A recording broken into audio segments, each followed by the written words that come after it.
on savait que de toute façon, avant 60 ans, il y avait très peu de décès en double dose et qu'on disait que la triple dose baissait un petit peu, mais on était quasiment déjà à zéro. Donc la proportionnalité n'était plus présente pour mettre une pression vaccinale aussi forte sur le rappel à une population de moins de 40 ans. C'est-à-dire qu'on a appliqué des méthodes qui n'étaient plus en ligne avec la gravité de la situation individuelle. Et comme sur le plan collectif, ça ne protégeait pas sur la circulation, en fait, il n'y a plus de raison d'être aussi insistant chez ces personnes jeunes. Mais on a refusé depuis le début de la crise, et ça a été une constante, de traiter différemment les populations. Or, la grande révolution aujourd'hui, c'est qu'on se rend compte qu'on va être obligé de le faire.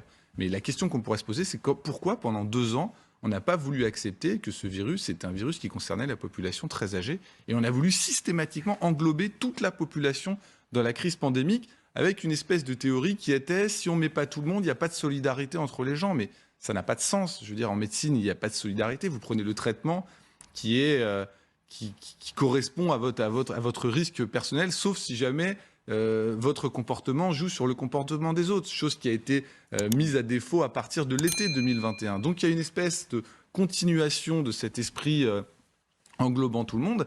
Et puis il y a une partie de la population qui s'est trouvée flouée. C'est vrai que les gens de moins de 60 ans qui subissent cette pression depuis des mois et des mois, ils sont en droit de se dire quelle était la justification réelle de tout ça. Je rappelle qu'il y a quand même... Principe de précaution. Oui, mais ça a quand même été loin, le principe de précaution. Il y a quand même des gens, par exemple, qui ont été contrôlés par les policiers plusieurs fois dans une semaine pour savoir s'ils étaient vraiment chez eux. Est-ce que c'était proportionné? Donc je pense que ça, c'est un peu un travail d'inventaire qu'il faudra faire.